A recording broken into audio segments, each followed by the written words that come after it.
I do think that, in essence, all theology is political. It doesn't always call itself that, but any articulation of who God is and how God works in the world has some form of political implication. So there is a sense in which I'm trying to make visible something that I think is implicit.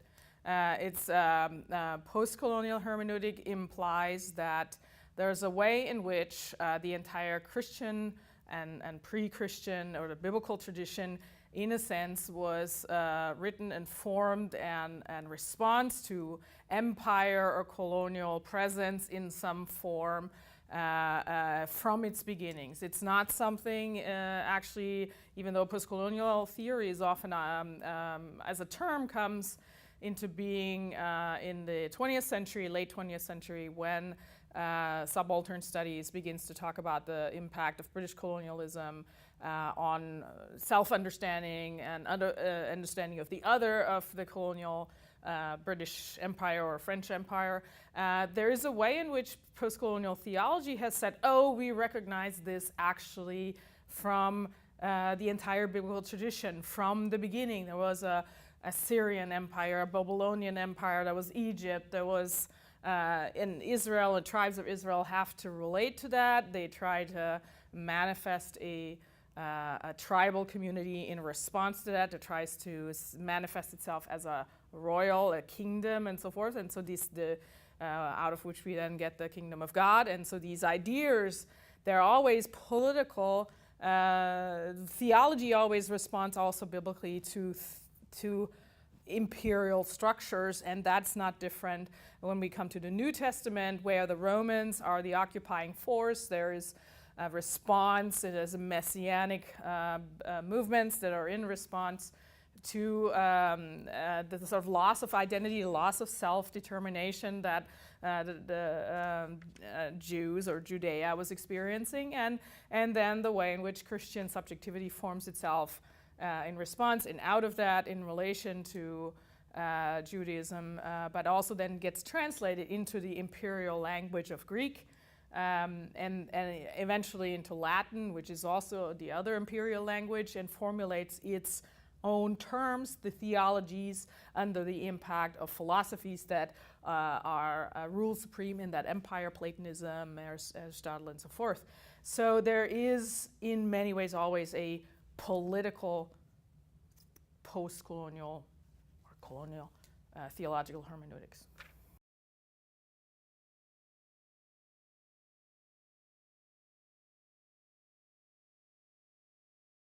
So post-colonial hermeneutics is the sense that when I do theology today,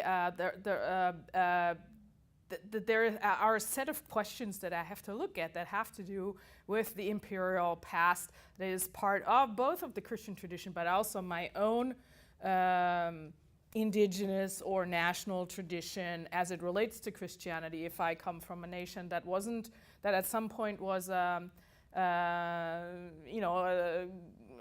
experienced mission as a presence, what does that mean? To form or become Christian in that setting when it's a religious option that comes with the option of empire, and that option of empire also includes a sense of economic exchange. It includes something about education, about how people are to think and to talk about narratives and so forth. So postcolonial theology is this sense, or hermeneutics is this sense of when I interpret anything, there is always an aspect of empire and of colonial presence within that.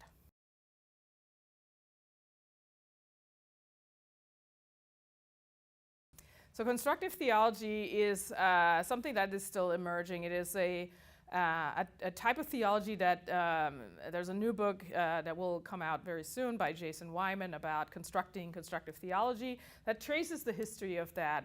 And from him, I've learned, and he has interviewed a lot of people, that constructive theology is a kind of a movement of theology that has that comes out of the vaguely liberation theological interest. That means it's interested in liberative readings of the Christian tradition, but it's also committed to rereading the tradition in a very deep way. It doesn't say the tradition is oppressive and we want to get rid of it, but it says there's a way to rediscover the Christian tradition with the questions that we have about oppression, about race, about gender, about climate change.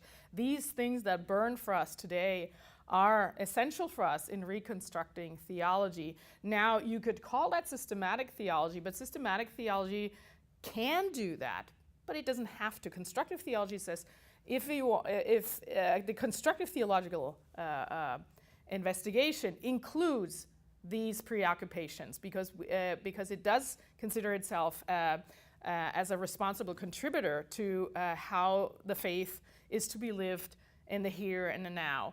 And that can include in systematic theology that kind of commitment to justice in its various ways, but it doesn't have to.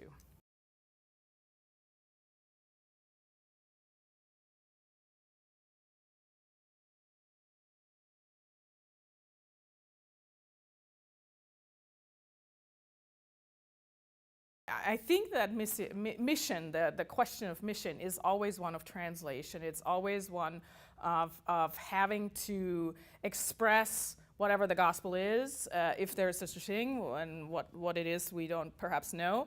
But it's always a thing of translation. And so and it is something that historically and today happens in the context of some form of colonialism or empire. So there really is no way to get outside of that. One can pretend one is outside of it, but in essence, there are ways in which one is positioned within it, whether one chooses to acknowledge that or not. And I believe that it is crucially important to acknowledge one's positionality in that because of the way in which that determines how I think, what I know, what language I speak, what categories I work with, how I understand God, who God looks like for me from my various cultural contexts, and then what the instruments are, the tools that I have to understand God and also to translate God into a new context. So I do think that missiology, it's my opinion, needs a postcolonial, and whether you call it postcolonial or whatever you want to call it, but there needs to be a intersectional analysis of power structures and how those power structures inform how we think theologically, because thinking theologically always happens by image, by metaphor, and those images and metaphors are always constructed in languages and framed in culture and religious kind of clothes.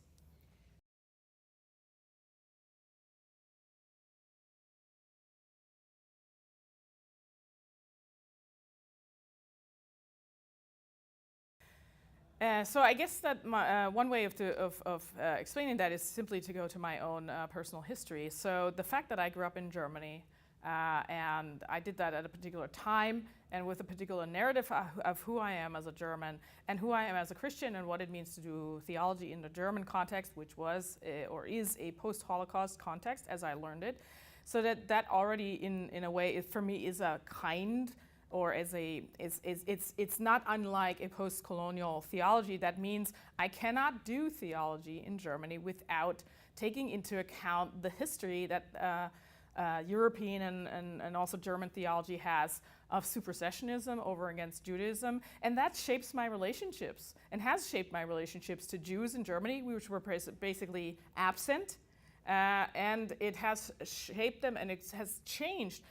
When, as a student, I went to the United States, and my entire horizon was widened, including starting to read postcolonial theory and feminist theory and so forth. So there is a way in which that hybridity that now is part of me, of learning the traditions of two different theological systems in two different languages, shapes both my thinking as a German, but also somebody who's profoundly shaped by encounters with people from all over the globe and people who were dragged there as slaves to the United States, and how they see theology, and what that means also in my relationship to them. So there is no way I can continue to pretend that my way of doing theology is apolitical or not engaged in relationships that are not only personal to me. How do I relate to members of the Jewish culture and religion, or people whose identity was much more and more negatively shaped by colonialism even than mine. Those are both personal relationships, and they're also intellectual way that influences, my responsibility towards them as people that I encounter and that I'm related with. Also, for me, has to shape my theology.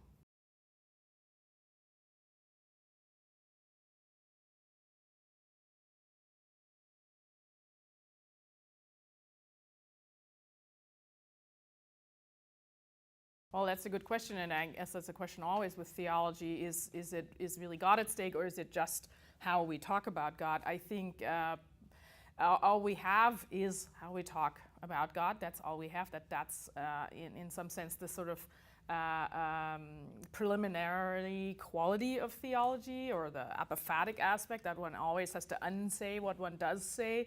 So I don't presume to know anything about God, but we do know that there are theologies of absolute power out there that have historically been articulated and that continue to prevail in various sectors of the world, where it is important for people to, for various reasons, to articulate a certain form of omnipotence of God. And this is probably something that comes to me more from my learning about process theology, and making that connection to postcolonial theology, because process theology is very interested in this question of theodicy. It's a classical question, of course, of theodicy. If God is all powerful, how can God then be all good if there is real evil, right? So this question has been there for a very, very long time.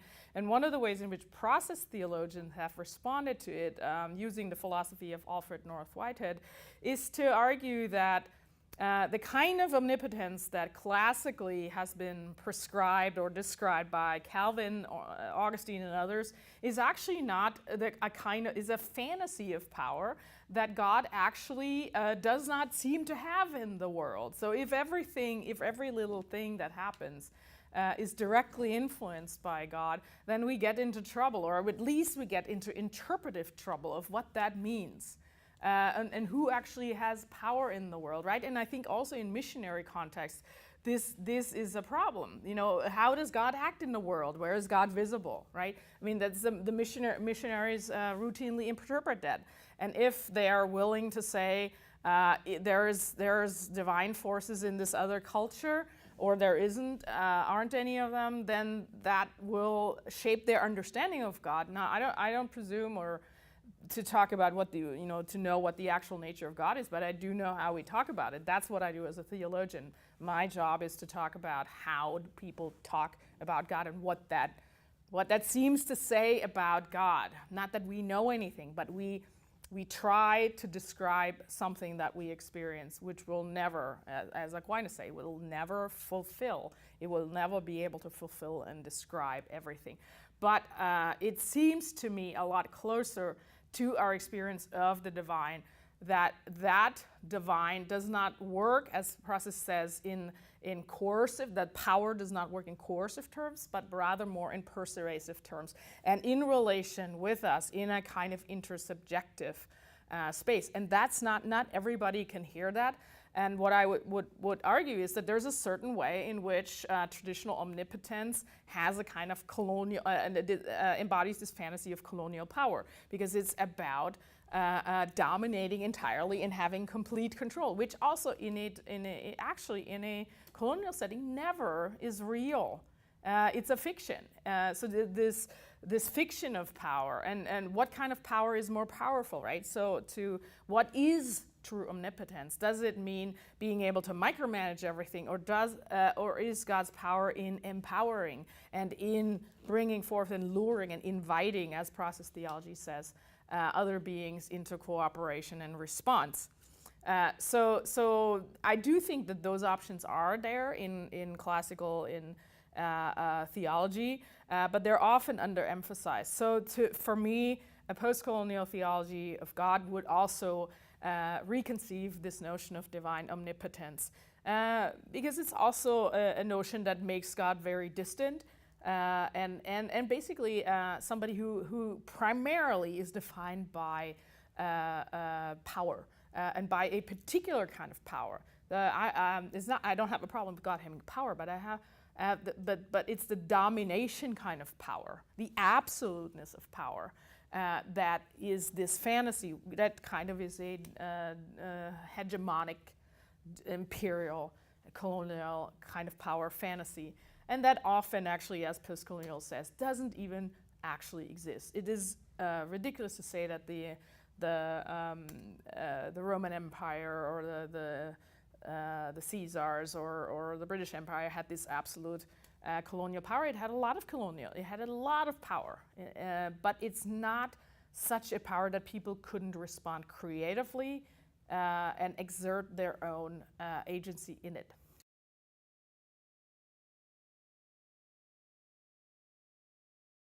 Well, first of all, I think that it's interesting that as so very often God is referred to as in the male pronoun when God creates, or God in general is male, so that has its own, of course, hegemonic and patriarchal and colonial assumptions.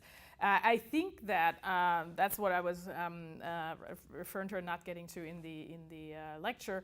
I was referring to Catherine Keller's Face of the Deep, which is a reinterpretation of Genesis 1 and 2. And what she says in there is, it's a process theological interpretation, is that yes, it is God creates, but God invites into being. It's not a command, it is a call and response, so that the other beings are invited into a fellowship, and not only, in fact, humanity, but all the other beings also respond. It is the earth and the sky and the lights up in the moon, and lights in the sky and at night and during the day, and the fish in the sea and so forth, so that there is creativity there that also, I think, often there's a colonial hermeneutic also that only sees God and humanity in this special relationship.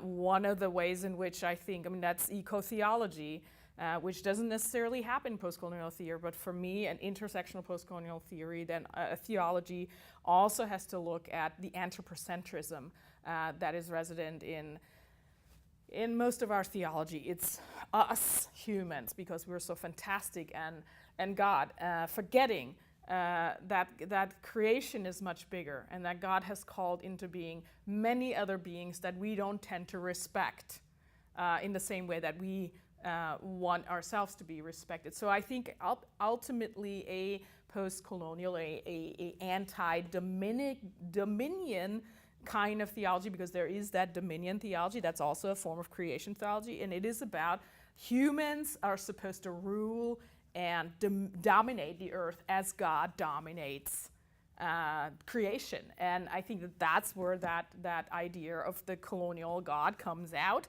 And then we are created in that image, and we are therefore also meant to be colonial. And that's exactly the push against that theology of the God, the dominator, and God, and therefore human beings as dominators of creation, but rather the sense of God inviting creativity, inviting the elements into being, inviting many, many creatures to be forming a creation fellowship, and that we are then guardians of that and not dominators, guardians of that creation that we're supposed to defend against destruction and the colonial destruction that's happening through the destruction of environments and climate change and so forth. So that's the kind of power I think a postcolonial theological hermeneutics or postcolonial theology ought to be imagining.